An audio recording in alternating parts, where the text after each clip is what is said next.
o modernista reformador. Pouco resta-nos, finalmente, dizer a respeito das pretensões do modernista como reformador. Já pelo que está exposto, fica mais que patente a mania de inovação que move esses homens. Mania esta que não poupa absolutamente nada ao catolicismo.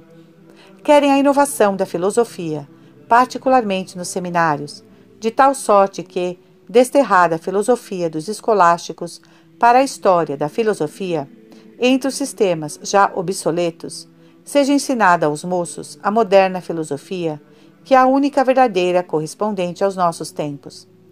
Para a reforma da teologia, querem que aquela teologia que chamamos racional seja fundamentada na filosofia moderna. Desejam, além disto, que a teologia positiva se baseie na história dos dogmas. Querem também que a história seja escrita e ensinada pelos seus métodos e com preceitos novos. Dizem que os dogmas e a sua evolução devem entrar em acordo com a ciência e a história. Para o catecismo, exigem que nos livros de catequese se introduzam só aqueles dogmas que tiverem sido reformados e estiverem ao alcance da inteligência do vulgo. Acerca do culto, clamam que se devem diminuir as devoções externas e proibir que aumentem, embora, a bem da verdade, outros mais favoráveis ao simbolismo, se mostrem nisto mais indulgente. Gritam a altas vozes que o regime eclesiástico deve ser renovado em todos os sentidos, mas especialmente na disciplina e no dogma. Por isto, dizem, que por dentro e por fora se deve entrar em acordo com a consciência moderna, que se acha de todo inclinada para a democracia. E assim também dizem que o clero inferior e o laicato devem tomar parte no governo, que deve ser descentralizado. Também devem ser transformadas as congregações romanas e, antes de todas, as do Santo Ofício e do Índice. Deve mudar-se a atitude da autoridade eclesiástica nas questões políticas e sociais, de tal sorte que não se intrometa nas disposições civis, mas procure amoldar-se a elas, para penetrá-las no seu espírito. Em moral, então, pelo americanismo, dizendo que as virtudes ativas devem antepor-se às passivas e que convém promover o exercício daquelas, de preferência a estas. Desejam que o clero volte à antiga humildade e pobreza e querem-no também de acordo no pensamento e na ação com os preceitos do modernismo. Finalmente, não falta entre eles quem, obedecendo muito de boa mente aos acenos dos seus mestres protestantes, até deseje ver suprimido o sacerdócio, o sacro celibato. Que restará, pois, de intacto na Igreja, que não deva por eles, ou segundo os seus princípios, ser reformado? Crítica geral de todo o sistema. Talvez que na exposição da doutrina dos modernistas tenhamos parecido a alguém, veneráveis irmãos, demasiadamente prolixos. Isto, porém, foi de todo necessário, tanto para que não continuem a acusar-nos, como costumam, de ignorar as suas teorias, como também para que se veja que, quando se fala de modernismo, não se trata de doutrinas vagas e desconexas, mas de um corpo único e compacto de doutrinas em que, admitida uma, todas as demais também o deverão ser. Por isso, também quisemos servir-nos de uma forma quase didática, e nem recusamos os vocábulos bárbaros que os modernistas adotam. Se, pois, de uma só vista de olhos, atentarmos para todo o sistema, a ninguém causará espanto ouvir-nos defini-lo, afirmando ser ele a síntese de todas as heresias. Certo é que, se alguém se propusesse juntar, por assim dizer, o destilado de todos os erros que a respeito da fé têm sido até hoje levantados, nunca poderia chegar a resultado mais completo do que alcançaram os modernistas. Tão longe se adiantaram eles, como já o notamos, que destruíram não só o catolicismo, mas qualquer outra religião. Com isto, se explicam os aplausos dos racionalistas. Por isto, aqueles dentre os racionalistas que falam mais clara e abertamente se vangloriam de não ter aliados mais efetivos que os modernistas. E, de fato, voltemos um pouco, veneráveis irmãos, à prejudicialíssima doutrina do agnosticismo. Com esta, por parte da inteligência, está fechado ao homem todo o caminho para chegar a Deus, ao passo que se torna mais aberto por parte de um certo sentimento e da ação. Quem não percebe, porém, que isto se afirma em vão? O sentimento corresponde sempre à ação de um objeto que é proposto pela inteligência ou pelos sentidos. Excluir a inteligência e o homem seguirá mais arrebatadamente os sentidos pelos quais já é arrastado. Além de que, quaisquer que sejam as fantasias de um sentimento religioso, não podem elas vencer o senso comum. Ora, o senso comum nos ensina que toda perturbação ou preocupação do espírito, longe de ajudar, impede a investigação da verdade. Queremos dizer, da verdade em si mesma. Ao passo que aquela outra verdade subjetiva, fruto do sentimento íntimo e da ação, quando muito serviria para um jogo de palavras, sem nada aproveitar ao homem, que antes de tudo quer saber se, fora de si, existe ou não um Deus, em cujas mãos há de cair um dia. Recorrem outros sim, e com afinco à experiência. Mas que pode ela acrescentar ao sentimento? Nada, por certo. Poderá apenas torná-lo mais intenso. E essa intensidade tornará proporcionalmente mais firme a persuasão da verdade do objeto. Estas duas coisas, porém, não farão que o sentimento deixe de ser sentimento. Nele mudarão a natureza, sempre sujeita a engano, se não for auxiliada pela inteligência. Pelo contrário, confirmarão e esforçarão o sentimento, pois que este, quanto mais intenso for, tanto mais direito terá a ser sentimento. Como, porém, tratamos aqui do sentimento religioso e da experiência, que nele se contém, sabeis por certo, veneráveis irmãos, com quanta prudência convém tratar esta matéria e quanta ciência se requer para regular esta mesma prudência. Vós o sabeis, pelo contato que tendes com as almas, especialmente aquelas em que domina o sentimento. Vós o sabeis, pelo estudo dos tratados de ascética, que não obstante serem menosprezados pelos modernistas, contém doutrina mais sólida e mais fina observação do que aquela de que se vangloriam os modernistas. E a nós, na verdade, parece-nos ser só de um demente, ou pelo menos de um rematado imprudente, o admitir, sem mais exame, por verdadeiras as tais experiências íntimas apregoadas pelos modernistas. Por que será então, dizemo-lo aqui de passagem, que tendo essas experiências tão grande força e certeza, não o possa também ter a experiência de milhares de católicos, quando afirmam que os modernistas vagueiam por um caminho errado? A maior parte dos homens sustenta, e há de sempre sustentar com firmeza, que só com o sentimento e a experiência, sem a guia e a luz da inteligência, nunca se chegará ao conhecimento de Deus. Resta, portanto, ainda uma vez, ou o ateísmo ou a absoluta falta de religião. Não esperam os modernistas melhores resultados da sua doutrina do simbolismo. De fato, se todos os elementos que chamam intelectuais não passam de meros símbolos de Deus, por que motivo não será também um símbolo o mesmo nome de Deus ou de personalidade divina?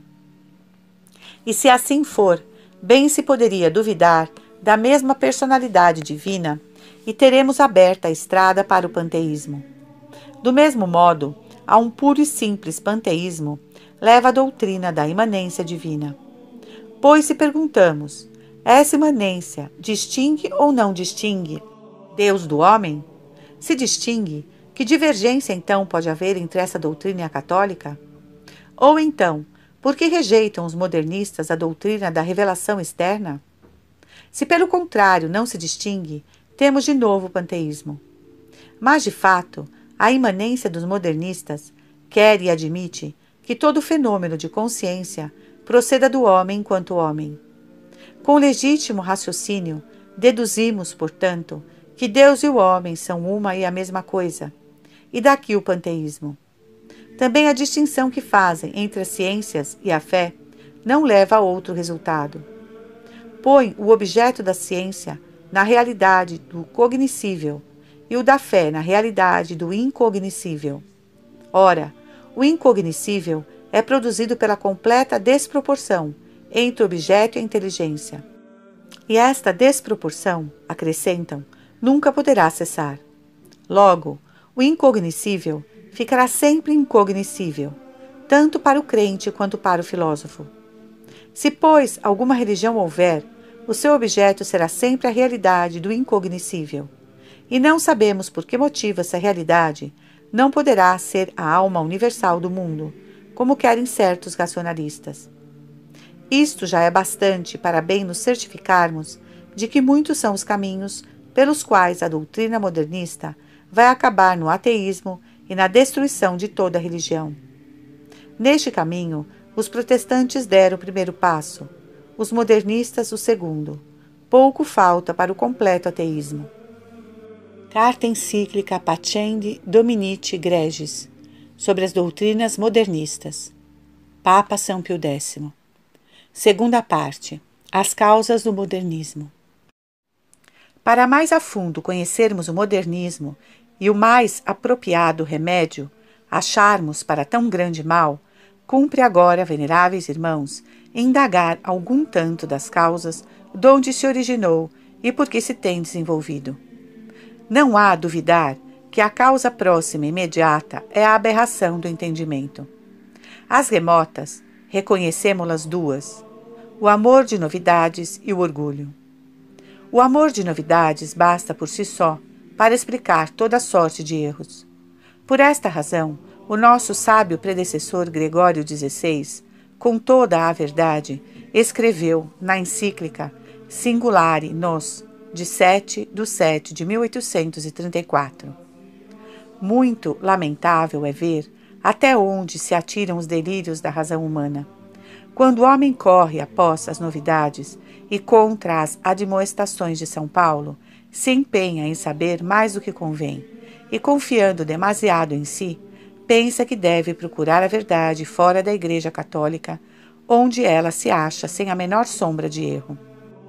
Contudo, o orgulho tem muito maior força para arrastar ao erro os entendimentos, e é o orgulho que, estando na doutrina modernista, como em sua própria casa, aí acha a larga de que se cevar e com que ostentar as suas manifestações.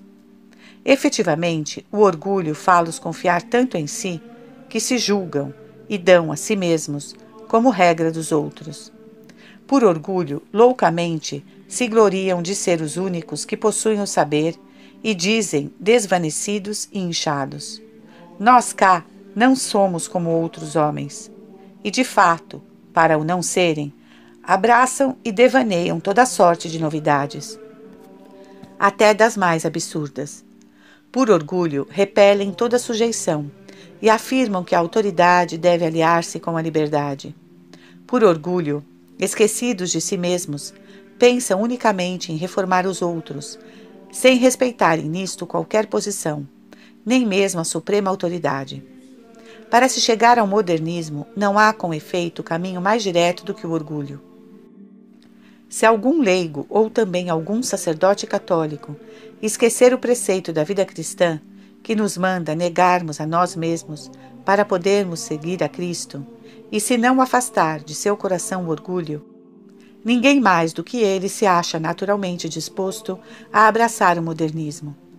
Seja, portanto, veneráveis irmãos, o vosso primeiro dever resistir a esses homens soberbos, ocupá-los nos mistérios mais humildes e obscuros, a fim de serem tanto mais deprimidos quanto mais se enaltecem, e postos na íntima plana, tenham menor campo a prejudicar.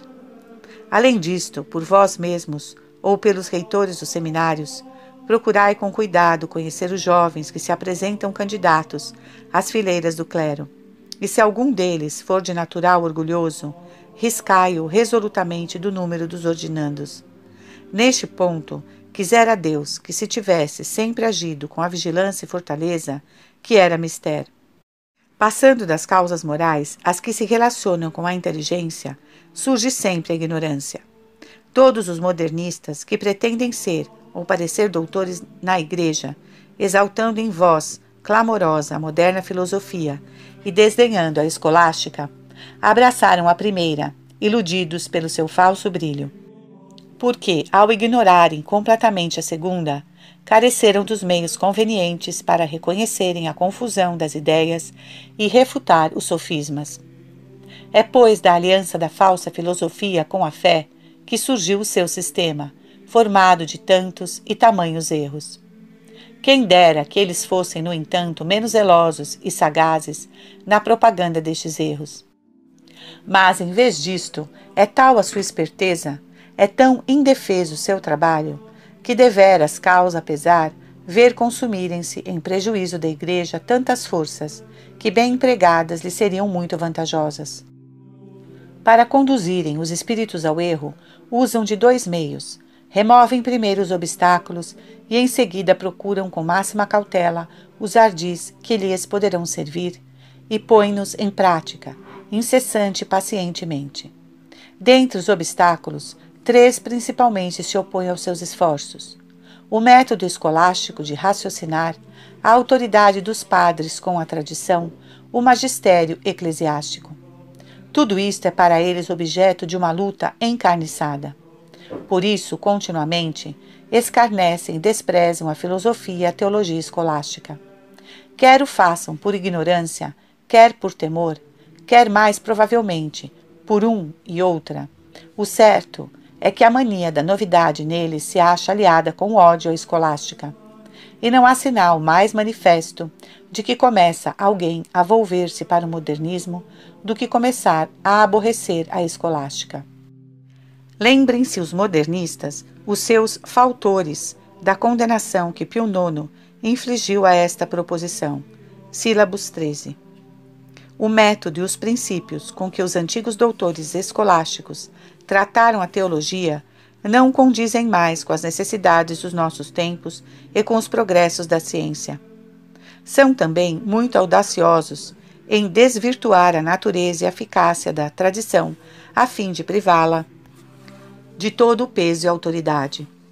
Porém, nós, os católicos, teremos sempre do nosso lado a autoridade do Segundo Concílio de Nicéia, que condenou aqueles que ousam, à maneira de perversos hereges, desprezar as tradições eclesiásticas e imaginar qualquer novidade, ou pensar maliciosa e astutamente em destruir o que quer que seja das legítimas tradições da Igreja Católica.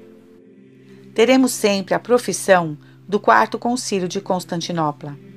Professamos, portanto, conservar e defender as regras que, tanto pelos santos e célebres apóstolos, quanto pelos concílios universais e locais, ortodoxos, mesmo por qualquer orador, padre e mestre da Igreja, foram dadas à Santa Igreja Católica e Apostólica.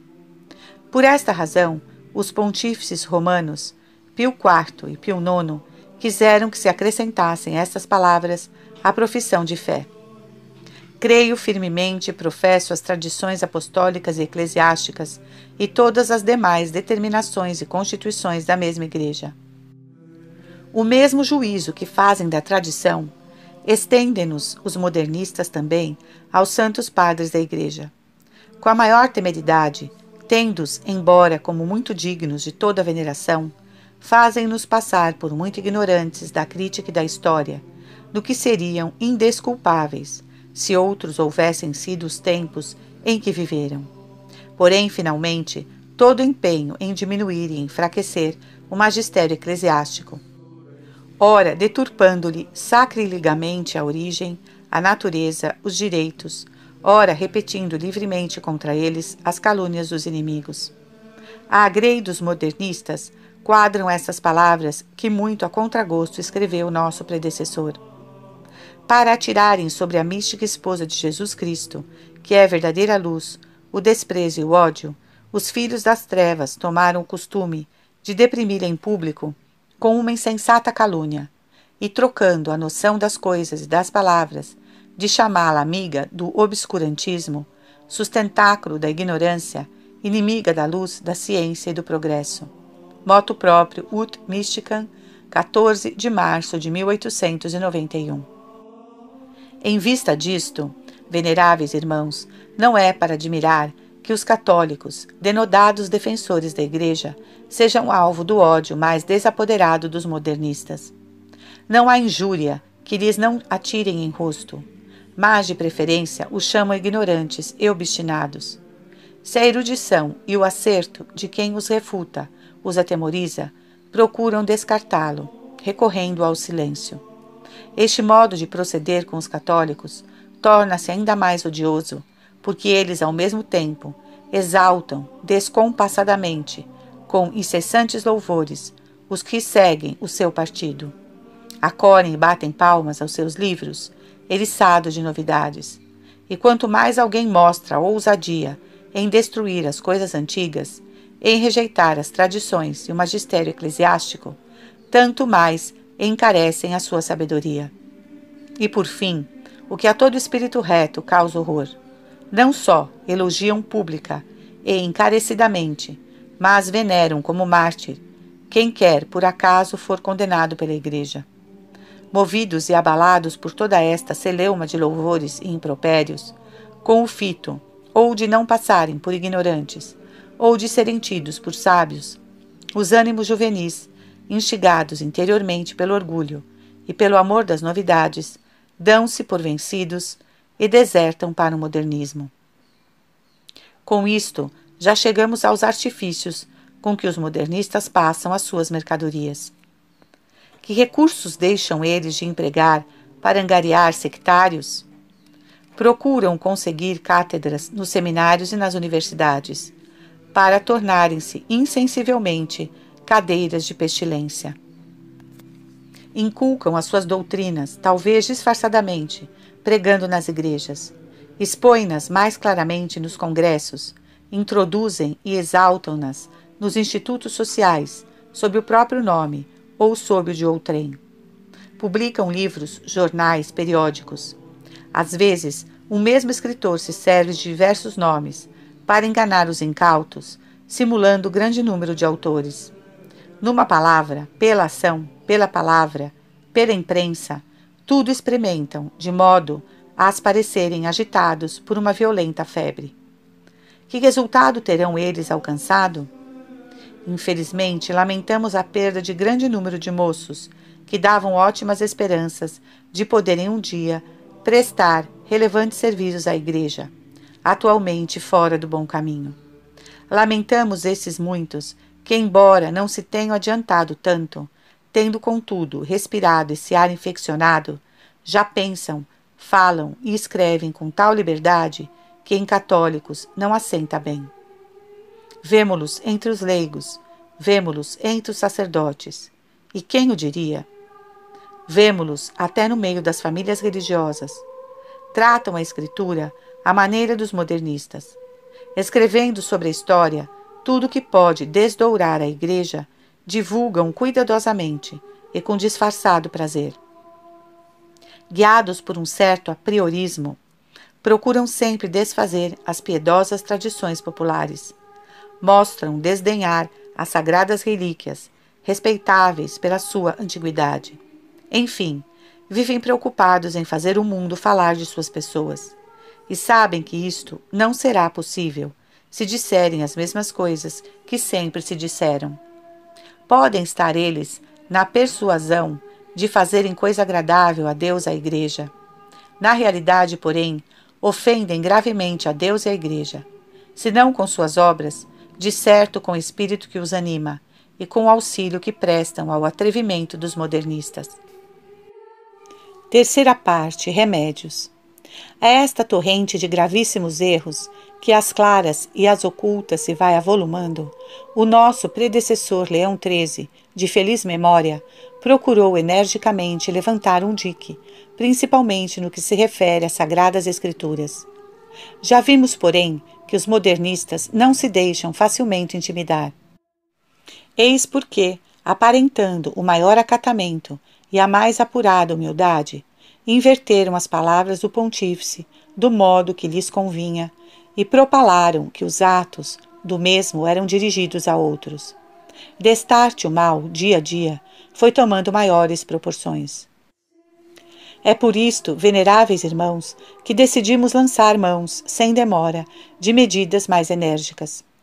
Nós, porém, vos pedimos e suplicamos que em negócio de tal monta, nada, de modo algum, se deixe a desejar em vossa vigilância, desvelo e fortaleza.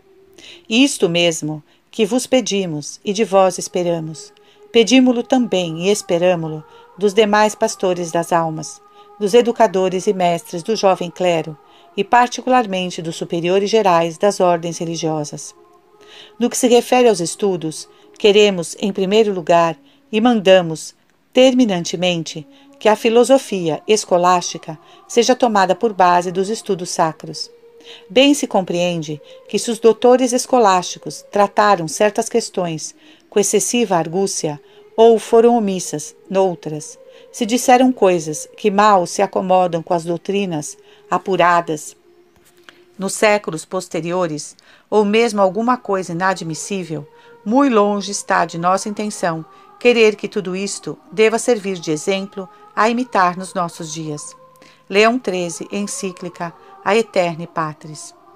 O que importa saber antes de tudo é que a filosofia escolástica que mandamos adotar é principalmente a de Santo Tomás de Aquino, a cujo respeito queremos fique em pleno vigor tudo o que foi determinado pelo nosso predecessor. E se há mister, renovamos, confirmamos e mandamos severamente sejam por todos observadas aquelas disposições.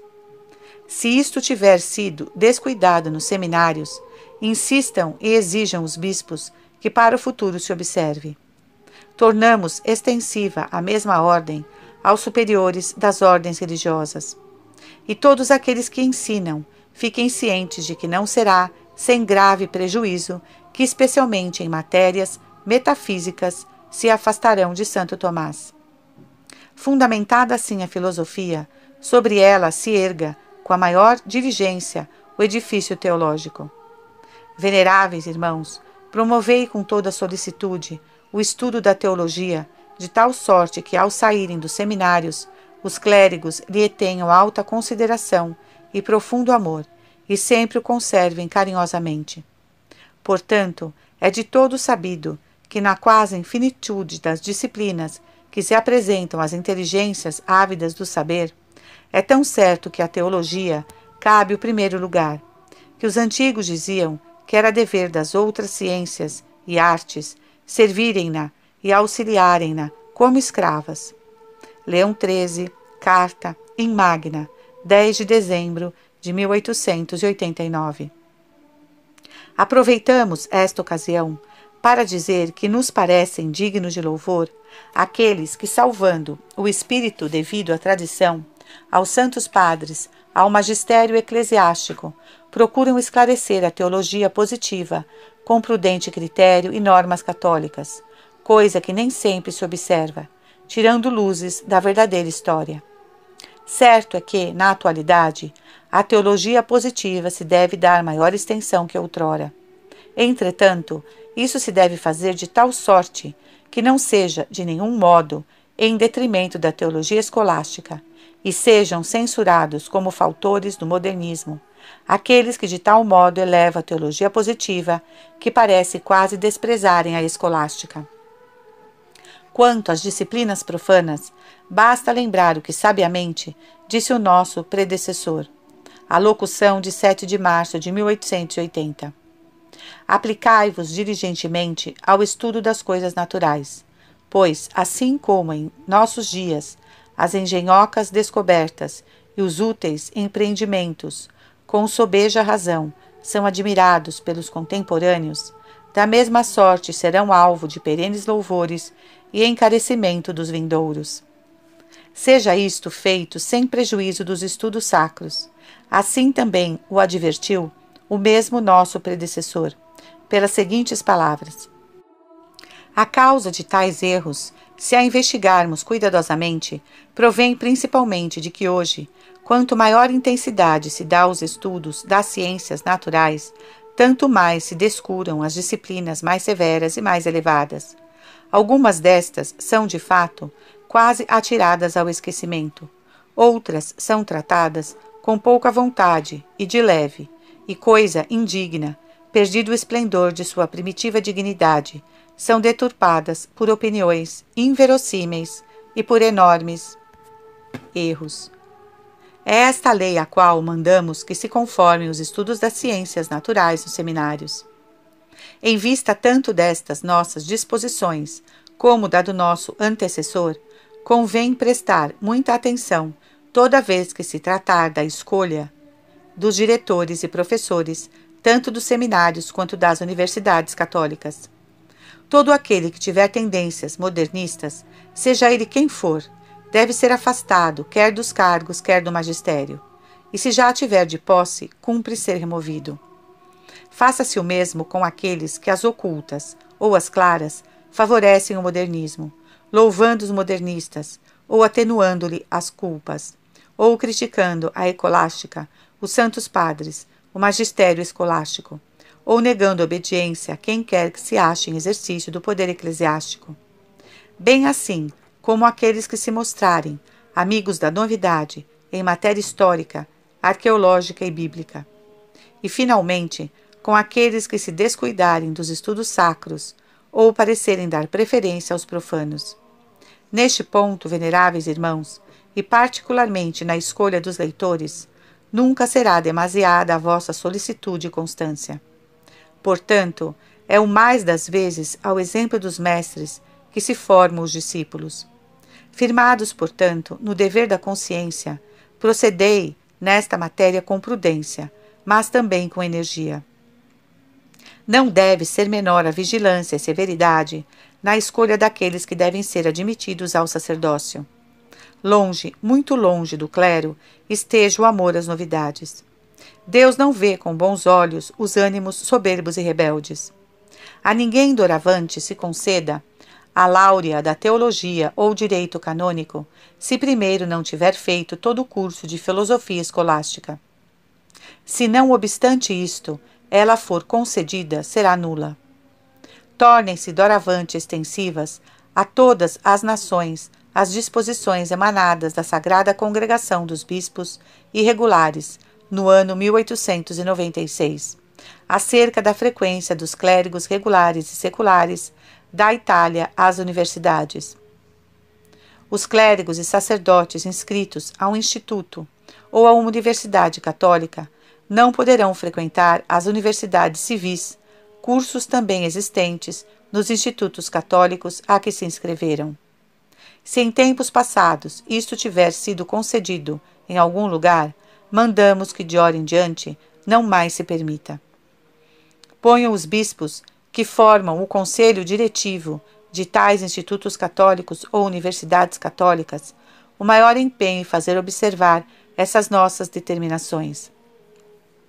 Compete outrossim aos bispos providenciar para que os livros dos modernistas, já publicados, não sejam lidos, e as novas publicações sejam proibidas. Qualquer livro, jornal ou periódico desse gênero não poderá ser permitido aos alunos dos seminários ou das universidades católicas, pois daí não lhes proviria menor mal do que o que produzem as más leituras. Antes seria ainda pior, porque faria contaminada a mesma raiz da vida cristã. Nem diversamente se há de julgar dos escritos de certos católicos, homens, aliás, de não más intenções, porém faltos de estudos teológicos e embebidos de filosofia moderna, que procuram conciliar com a fé e fazê-la servir, como eles dizem, em proveito da mesma fé. O nome e a boa reputação dos autores faz com que tais livros sejam lidos sem o menor escrúpulo, e por isto mesmo se tornam asaz perigosos para pouco e pouco encaminharem ao modernismo. Querendo, veneráveis irmãos, dar-vos normas gerais em tão grave assunto, se em vossas dioceses circularem livros perniciosos, procurai energicamente proscrevê-los, condenando-os mesmo solenemente, se o julgardes oportuno. Conquanto esta sede apostólica procure por todos os meios proscrever tais publicações, tornou-se hoje tão avultado o seu número que não lhe bastariam forças para condená-las todas. Disto resulta, às vezes, que o remédio já chega tarde, porque a demora já facilitou a infiltração do mal. Queremos, por conseguinte, que os bispos, pondo de parte todo o receio, repelindo a prudência da carne, desdenhando a grita dos maus, com suavidade perseverante, cumpram todos o que lhes cabe, lembrando-se de que a Constituição Apostólica Officiorum, Leão XIII escreveu: empenhem-se os ordinários, mesmo como delegados da sede apostólica, em proscrever e tirar das mãos dos fiéis os livros ou qualquer escritos nocivos publicados ou divulgados nas suas dioceses. Com estas palavras, é verdade, concede-se um direito, mas, ao mesmo tempo, também se impõe um dever. Ninguém, contudo, julgue ter cumprido tal dever pelo fato de nos remeter um ou outro livro, deixando, entretanto, muitíssimos outros serem publicados e divulgados. Nem se julguem desobrigados disto por terem ciência de que certo livro alcançou de outrem o imprimatur, porquanto tal concessão pode ser falsa, como também pode ter sido por descuido, por excesso de benignidade, ou por demasiada fé no autor. E este último caso pode muito facilmente dar-se nas ordens religiosas. Acresce também saber que, assim como todo e qualquer alimento não serve igualmente para todos, da mesma sorte um livro que pode ser inocente num lugar, já noutro, por certas circunstâncias, pode tornar-se nocivo. Se por conseguinte o bispo, depois de ouvir o parecer de pessoas prudentes, julgar que em sua diocese deve ser condenado algum desses livros, damos-lhe para isto ampla faculdade e até o oneramos com este dever.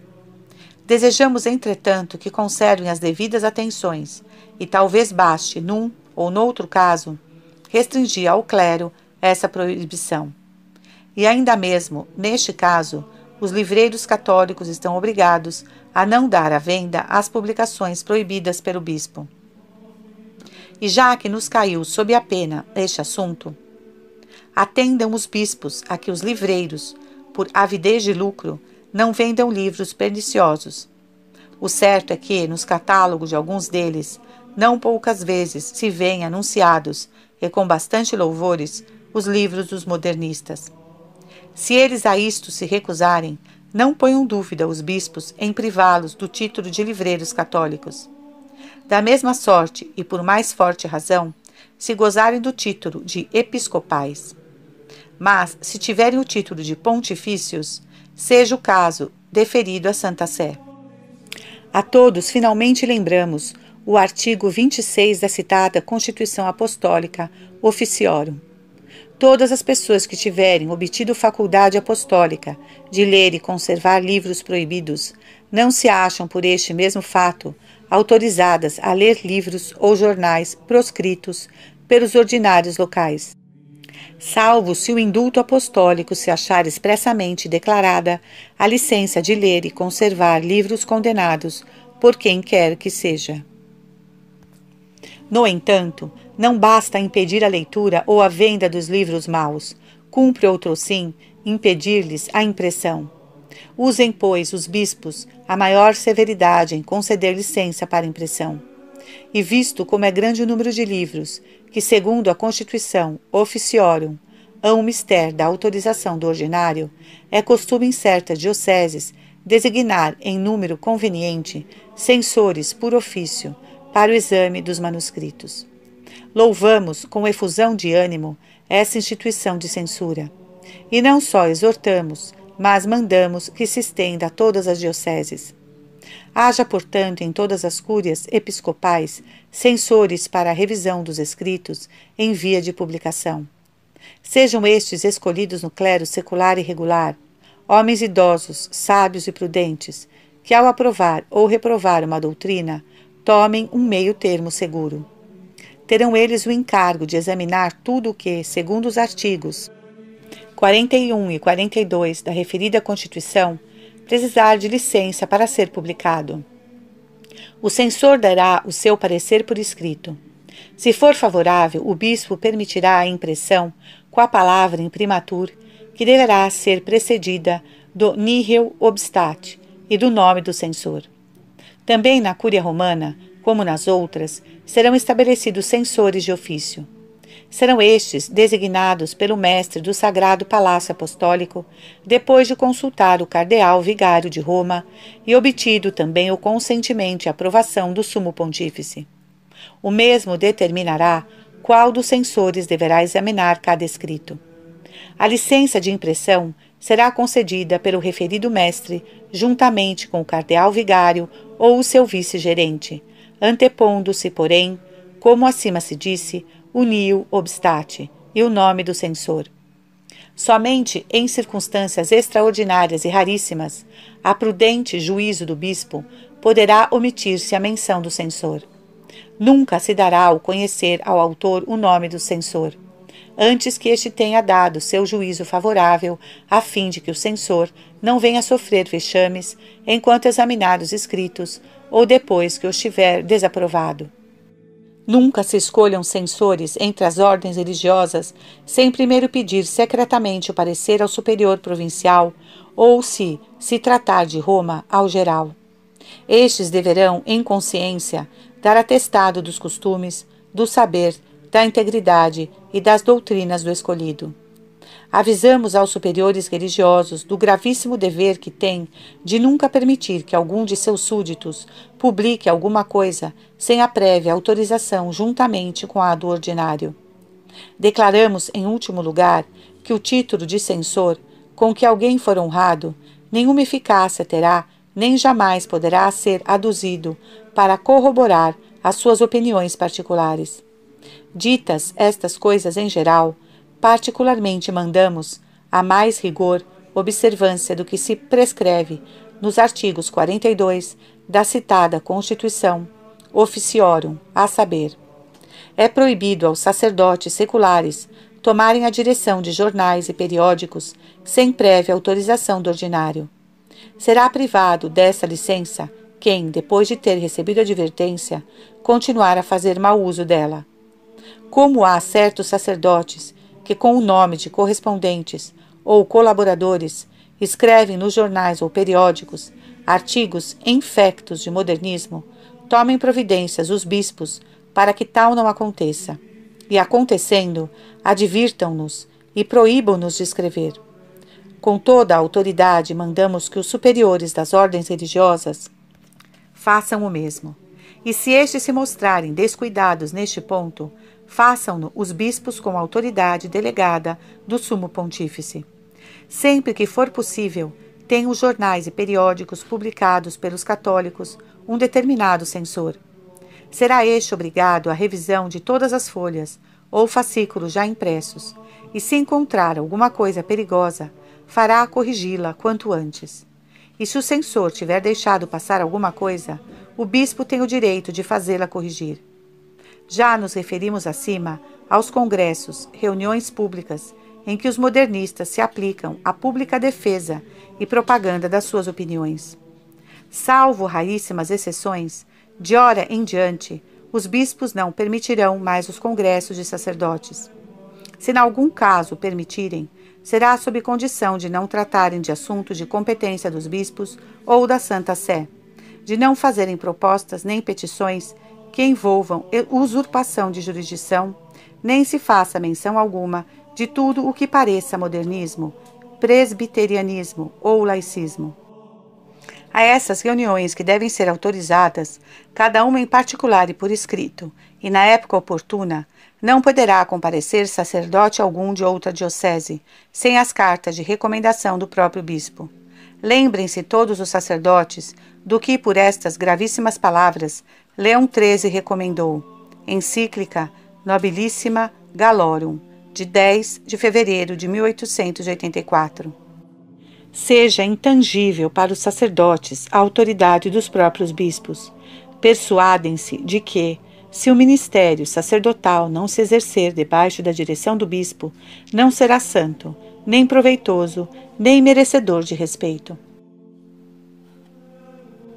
Mas que aproveitariam, veneráveis irmãos, as nossas ordens e as nossas prescrições, se não fossem observadas como se deve com firmeza?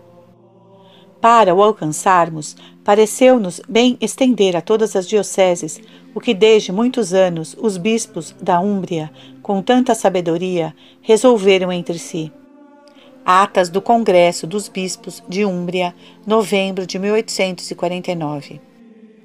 Para extirpar, diziam eles, os erros já espalhados e impedir que se continue a sua difusão, ou que haja mestres de impiedade que perturbem os perniciosos efeitos produzidos por essa mesma difusão, seguindo o exemplo de São Carlos Borromeu, este sacro congresso determina que em cada diocese se institua um conselho de homens eméritos dos dois cleros, com a incumbência de ver se e de que modo os novos erros se dilatam e se propagam, e dar aviso disto ao bispo, para que de comum acordo se providencie para a extinção do mal, logo que desponte, e não tenha tempo de espalhar-se, com detrimento das almas, nem o que ainda seria pior, de se avigorar e crescer.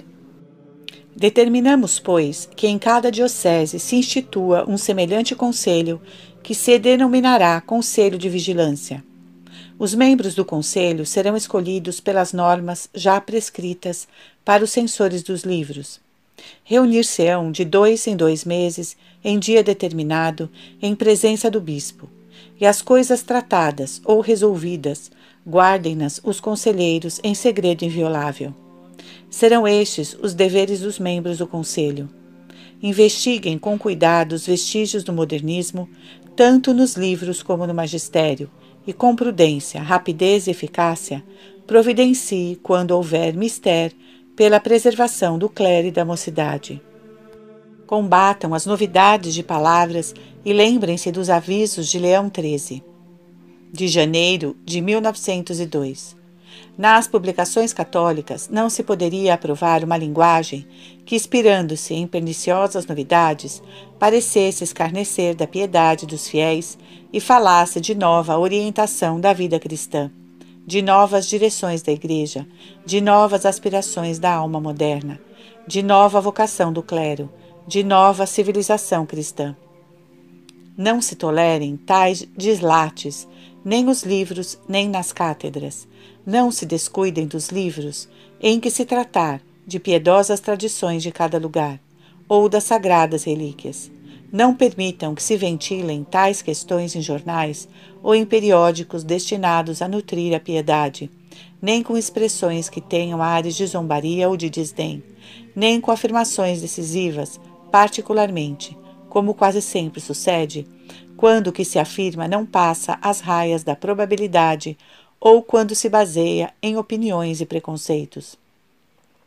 Acerca das sagradas relíquias, tomem-se as seguintes normas. Se os bispos, que são os únicos juízes nesta matéria, reconhecerem com certeza que uma relíquia é falsa, sem demora a subtrairão ao culto dos fiéis.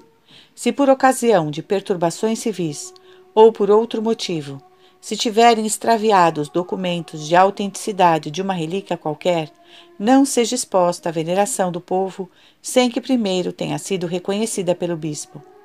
Só terá valor o argumento de prescrição ou de presunção fundada quando o culto for recomendável pela sua antiguidade, conforme o decreto da Congregação das Indulgências e das Sagradas Relíquias do ano de 1896. Expresso nesses termos. As antigas relíquias devem ser conservadas na veneração que tiverem até agora, salvo-se em casos particulares, se tiverem provas certas de que são falsas ou supositícias. Nos juízos, a emitir acerca das pias tradições, tenha-se sempre diante dos olhos a suma prudência de que usa a Igreja nesta matéria, de não permitir que essas tradições sejam relatadas nos livros sem as determinadas precauções, e com a prévia declaração prescrita por Urbano VIII. E apesar disto, ainda não se segue que a Igreja tem o fato por verdadeiro, mas apenas não proíbe que se lhe dê crédito, uma vez que para isto não faltem argumentos humanos. Foi isto precisamente o que há 30 anos a Sagrada Congregação dos Rictos declarou, 2 de maio de 1877. Essas aparições ou revelações não foram aprovadas nem condenadas pela Santa Sé. Foram apenas aceitas como merecedoras de piedosa crença, com fé puramente humana, em vista da tradição de que gozam, também confirmadas por testemunhas e documentos idôneos. Quem se apegar a esta regra, nada tem que temer. Com efeito, o culto de qualquer aparição, enquanto se baseia num fato e por isso se chama relativo, inclui sempre implicitamente a condição de veracidade do fato. O absoluto, porém, sempre se funda na verdade, porquanto se dirige às mesmas pessoas dos santos a quem se honra. Dá-se o mesmo com as relíquias. Recomendamos, por fim, ao Conselho de Vigilância lance assídua e cuidadosamente as suas vistas sobre os institutos sociais e bem assim sobre os escritos relativos a questões sociais, a fim de que nem sequer aí se dê agasalho a livros de modernismo, mas se acatem às prescrições dos pontífices romanos. A fim de que as coisas aqui determinadas não fiquem esquecidas, queremos e mandamos que, passado um ano da publicação das presentes letras, e em seguida, depois de cada triênio, com exposição diligente e juramentada, os bispos informem a Santa Sé a respeito do que nestas mesmas letras se prescreve e das doutrinas que circulam no clero e particularmente nos seminários e outros institutos católicos, não excetuando nem sequer aqueles que estão isentos da autoridade do ordinário. Ordenamos a mesma coisa aos superiores gerais das ordens religiosas com relação aos seus súditos. Conclusão. Julgamos oportuno escrever-vos estas coisas, veneráveis irmãos, a bem da salvação de todos os fiéis.